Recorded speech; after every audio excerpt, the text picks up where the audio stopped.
Hello everyone, in this video I am going to show you how to delete or sell Game Pass in Roblox. So for this you have to close your game and then you have to search for the roblox.com in a website or in a browser. Then you have to wait a couple of seconds to it get loaded.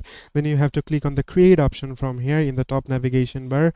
After that you have to wait here for a couple of seconds. Then you have to click on the dashboard from the top navigation bar.